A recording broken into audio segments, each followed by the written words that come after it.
in the studio with us is lawyer and human rights activist Malcolm Omirhobo, and he's joining us now. And good to have you join us, Mr. Malcolm Omirhobo. What are the legal implications, to these continuous end-SARS protests across the country? Thank you for having me. The legal implication of this ongoing protest is that there's two sides to it. First of all, we're looking at the side of the government.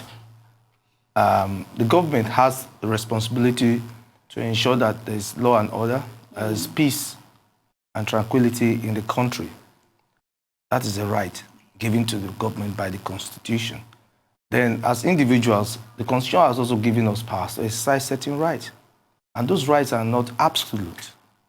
I've heard you talking about blocking roads and all that, and I've advised people, look, your right ends where mine begins. Yeah, you don't infringe on another person's rights. Yes, you don't infringe because with this, they might lose the support of others. Very good. Because okay, now the government, the rights that is given to us to protest, to associate and assemble together, must be peaceful. That is one. Two, your right of freedom. You have freedom of expression. You have freedom of movement. You have to move too. But these rights are not absolute. There are instances that these rights could be, or can be, or must be either restricted or derogated. It is provided in the Constitution as well, Section 45, 1A and B. What situations are these? In a situation where, for instance, you are destroying public property or you're threatening the lives of others, the Constitution, which gives you even right to life, can take your life in defense of others. The Constitution can take your life for destroying public properties. So it could happen. And that is why I am saying that the protesters need to know when to apply the brake. But predominantly, the protests have been relatively peaceful. We haven't heard of so much destruction apart from pockets of places. Yes. You see, in this game, the federal government is a wolf, a very old wolf, very experienced. And I say the protesters are like sheep. They have the energy and everything. The government is just waiting for the opportunity. The government could even instigate it. I could be on your side, I plant DSS on your side, and from there I open fire and I kill like 10, 15, 20 policemen. And the story, the narrative changes, the story changes. I can criminalize the situation. So what I'm saying is this, or other people could now plan and hijack it. You know why I'm saying this? Because there's no coordination. There's no leadership. Now, what the youth in Nsukka is saying is different from what the youth in Enugu is saying. What the youth in Lekki is saying or performing is different from what the youth in Ejigbo is doing. And there are over 40 or 60 million youths or thereabout, or more or less. I can't be specific. So a situation where you don't have leadership, you don't have a sense of direction. Anybody does what he likes or wants to do, then it's chaos. All right, let me just add some specifics here. Recently, the IG ordered the unconditional release of any arrested protester. I would like the implication of this scenario, and when can the police actually arrest during protests? The police can arrest during protests where the protesters become violent, like I said earlier on, destruction of properties, obstruction of highways, harassment of pedestrians. They can arrest. They have power to arrest protesters. That is the simple truth. Yeah. And the protesters must not resist arrest as long as the arrest is genuine. Because if you don't do that, other people's life and properties will also be in danger. I must say categorically, I am in support of the protest, but we must know where to apply the brake. And I think that is where the senior ones like us will have to come and manage these people. Whether they like it or not, we'll advise them. They might not like what I'm saying, but I say go home. And at what point do you think they should apply the brakes? Now. Now. Yes, because what have they achieved? They have achieved a lot. If you don't understand, I'll tell you. There's a benchmark in this country now. They have succeeded in, maybe by a stroke of luck, because I can tell you, the government was taking unawares. The government is surprised. The government is still dazed. They don't understand what's happening to them right now. They are still trying to study this phenomenon. Now, I tell you, there's a benchmark. The benchmark has gone to establish in clear terms that in Nigeria, you don't need police permit. Even though there are court judgments, they tell you, go with court judgment, you cannot protest, come and tell us when. Now it is clear that people can come out and protest without police police permit or anything. It's clear. Forget that there is law, forget that there is status. Then, right now, I think the Nigerian government and the police, they now have some respect for the Nigerian public. I think that's a big achievement because apart from that, the government has also... Is it a temporary respect or a permanent respect? Permanent. It depends on how it's being managed. That's why they have to manage it. Now, talking about what they have achieved, I would say they have achieved a lot. For instance, they have been able to permit or, force the government or the police to say, release all protesters. They've been able to tell the government or force the government to say, please don't apply force. Allow them protest peacefully. And even when the military was insisting that they will come in, the presidency or the government said, no, stay away from this. So they've really achieved a lot. And again, they have also achieved, again, in the sense that the government has not agreed to disband the SARS, even though it's a kind of massaging, you know.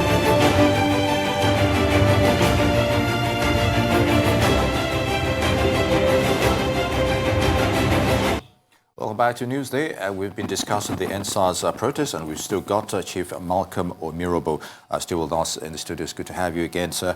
Now, let's talk about the issue of using live ammunition on protesters. Is this legal? There are other options like rubber bullets, tear gas, and tasers to immobilize erring agitators. But unfortunately, 10 people, not less than 10 people, have died in the course of this protest. So what do you make of that? It's not proper to use live ammunition. Like you rightly said, there are other means or measure to curtail violence. As they can only use live ammunition if they are fired at. If, for instance, some protesters have guns with them and they fire, the police have right to reply with equal force. But this protest has been launched. No, I'm saying you said when. All right. But in this case, these protesters, they are peaceful. They don't have any weapons with them. So I think it's very wrong. Not I think, it's very wrong to use live ammunition. That shows you the extent of impunity or rascality, or how would I put it, irresponsibility on the part of our force. Any slight misunderstanding, they're already cocking the guns and all that. So it is very wrong. Those lives wasted, there should be restitution, there should be punishment for those who have unlawfully taken the lives of those people. Okay, if we have more time, I would like you to react to those two very brilliant women, our respondents there. I want to ask you, they said stop preaching at young people. And they've also come out to support them. They've donated, they feed them, they do all sorts. And they say these youths are doing what they couldn't do. What's your take on that? It's myopic. It's myopic. I would like to start by saying that our generation suffered from the hands, not from us, even from our parents, that is suffering from various military dictatorship or juntas coming to take powers, and they don't know what it was like then. When you always seeing the guns, jackboots and all that, draconian decrees and all that, arrest, detention. If we didn't fight for this democracy, the youths will not be alive to experience what they're experiencing. We fought for this democracy. It got to a boiling point. We fought for it. The only thing is that we are being betrayed by some of us, because most of us, after fighting for this democracy, we stood by and allowed some people to take over.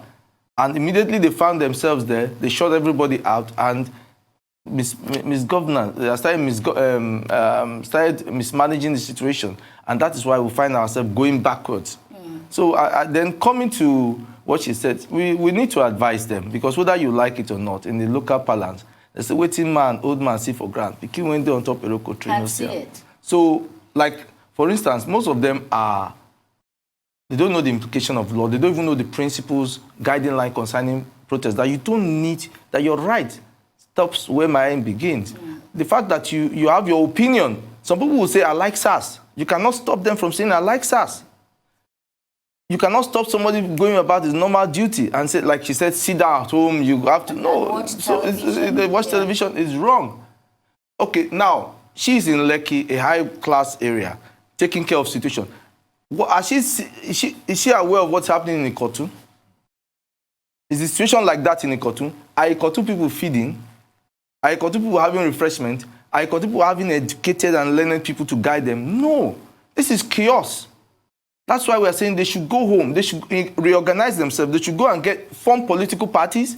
They should form political pressure groups. I'm sure you remember Azikiwe. You remember Eyuata. You remember Mike Nauro. You remember Paramodu. You remember Alakija and the rest.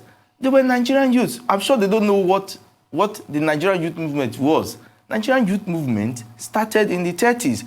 And these youths were the ones, they didn't blame their fathers who were being colonized. They didn't blame them, but they took it upon themselves to learn. And they now challenge the colonial masters. You will see that it is the same group of people, Awolowo and co., that from this particular group, they metamorphosized into the different political parties, particularly in the South. And they were participants in the conference in 1957, 1958, and 1959 that accumulated into independence. So there's nothing new that the youths are doing now that youths have not done before. You understand? So they need to go back and form. See, the challenge, you see, it's like you're fighting a 10-round bout, and you score a lot of points against a champion in round one, and you want the bout to end. They're just in round one. They have not started. We will now know how serious and how organized they are. If they should go back, they should form a body. They should keep those money for food and use it. I mean, there's where that money is required. They should be bringing in the funds for them. They should float. They should have a secretariat. They should have leadership. They should be organized. You understand? They should conduct election. They should stop saying, okay, INEC, make your own INEC. Conduct your election among youths. Put religion aside, but put tribes aside. Isn't that a government within a government? Isn't that encouraging a government within a government? No, pressure groups, an association. I suggest to them they should form Great Nigerian Youth Movement. I will fund it. I will advise them and structure it for them. Give it any name. Form it. Get a president. Well, yesterday I did mention that they needed some kind of leadership structure. That is what I'm saying. Because, I mean, they're going to have to end up on the negotiation They should have a constitution. Yes. They should have branches all over. Now, you see, you want government to implement all you're asking in a day, just because you are standing, it won't happen. I'm telling you, it will not happen. What will end it is that they will lose the respect they've already gotten. You understand? And the government, there might be some 1, 2, or 3 things that might happen. Yeah. I think the military is saying they are coming in, which is illegal. I'm going to court to challenge that tomorrow anyway. Yes. So anything could happen. So what I am saying in essence is this. They should start thinking about politics, eating politics, dreaming politics, doing politics, everything. They should participate. You mentioned anarchy, that this may just lead to anarchy. So you share the views of the Minister of Information, Lai Mohammed, who said that this NSAS movement not my friend anyway. has turned into a volatile situation that can lead to anarchy if the government doesn't take firm steps. It hasn't. No, there's no firm step. It's not volatile. See, what they're trying to say here is they're trying to create a situation within the Constitution that there's an insurrection. And if they're able to convince people or justify that there's insurrection, then the army can come in and crush. As a constitutional power, it's very clear in the Constitution there. And like you said, not everybody is actually against the SARS, but police reforms. Just in the north, not too long ago, there were some protesters also clamoring for more of reforms, but not the end of SARS, as it were. There's no way you can end SARS. That's why I commend the government by massaging the youth, and they should understand. You don't push your right too far. You see, They you're have admitting. yes, So they it's just a massage them. massage. Yes, I agree. No, listen, I give it to them. I don't want to talk about voting now, but I have been critical about this government all along. But for the past 5 years, for the past 4 years, I voted for this government. Yeah. I'm ashamed. And after the first year, I decided to call it a quit because I discovered that they were not doing what they were supposed to do. So for the past 4 years, I'm in public, I am commending the government for the first time because they have behaved maturely up to this point. Okay. Listening. Yes, they've massaged, they have condescended down, but at least the president should have apologized. Yeah. But at least the president should come out and address them. I think that's another problem that the youths are really clamoring for. So I commend them. So if the government has done that, what you're supposed to do, you have to go back to the drawing board. Okay, look, this is what they have said. Let's form a committee, follow up, give us feedback. You see, this thing is very simple. You are talking about SARS. Well, they have set up judicial panel of inquiry in states. That's what they've said. But that's as much time as we can take right now because we're really out of time at the moment. Okay, Chief Malcolm Omirhobo, I'd like to thank you for your input on this very sensitive issue, ending police brutality. Thank you for joining us. The protest still continues irrespective. We'd like to thank you for that.